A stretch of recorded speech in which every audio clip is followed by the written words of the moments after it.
The old house stood alone. It was on a hill. The hill overlooked the town.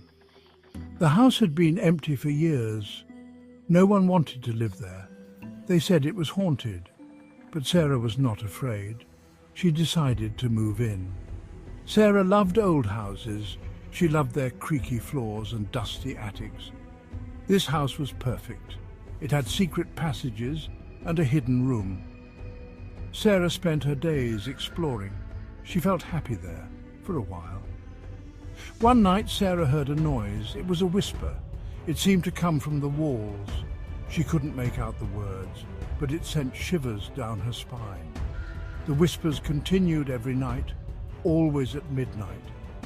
Sara began to feel uneasy. Something was not right. The whispers grew louder. Every night. At midnight. They seemed to be calling Sara's name. She felt a cold breath on her neck. But when she turned around, there was no one there. Fear crept into her heart. Sara found a loose board in the wall. She pried it open. Behind it was a small, dark opening. The whispers were coming from inside. She took a deep breath and crawled through. The passage was narrow and damp. It led down to the basement. The basement was cold and damp. The air was thick with the smell of mildew. Sara's flashlight flickered, casting eerie shadows on the walls. The whispers were all around her now, whispering her name. Over and over again, she felt a presence. Someone or something was there with her. Suddenly the whispers stopped.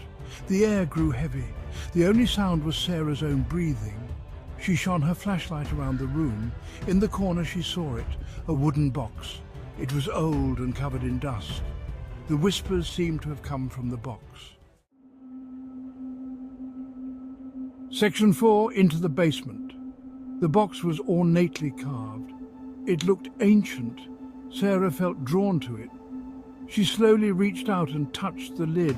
As her fingers brushed against the cold wood, the whispering started again. This time it was different. It was a voice. A single voice. And it was speaking directly to her.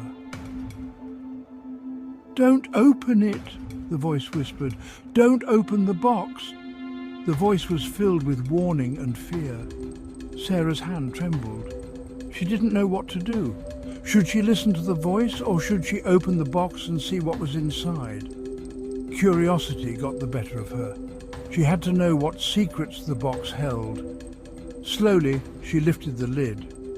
Inside, she found a stack of old photographs. The photographs were faded and yellowed with age. They showed a young woman with piercing blue eyes. The woman looked familiar, but Sara couldn't place her. Section 5, the wooden box. As Sara picked up one of the photographs, the house groaned. The walls seemed to close in around her. The temperature plummeted. The air grew thick and heavy. Sara's heart raced. She wanted to leave, but her feet felt like lead. She was trapped. The voice whispered again. "You shouldn't have opened the box," it hissed. The voice was closer now, angrier. The shadows in the basement seemed to writhe and twist. They reached out towards Sara, their touch like icy fingers on her skin. Panic surged through Sara. She dropped the photographs and stumbled backward. She had to get out of the basement. She had to escape the house. But the shadows were everywhere. They blocked her path, their whispers echoing in her ears. Section 6, trapped!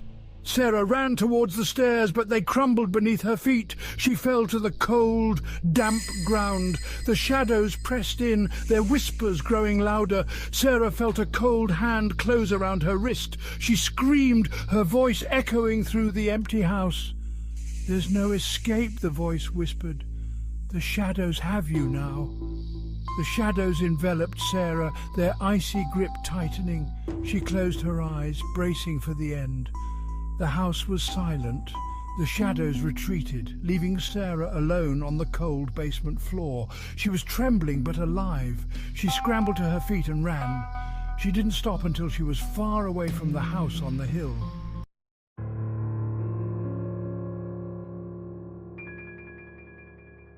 Section 7. The shadows consume. Sara never returned to the house. No one ever did. It stands empty to this day, a silent monument to its dark past. But some say on quiet evenings, if you listen closely, you can still hear them. The whispers. They echo through the empty halls, a chilling reminder of the shadows that lurk within, waiting for their next victim. The house remains empty, a silent testament to the terror it housed. The whispers, however, continue, a chilling reminder that some secrets are best left buried.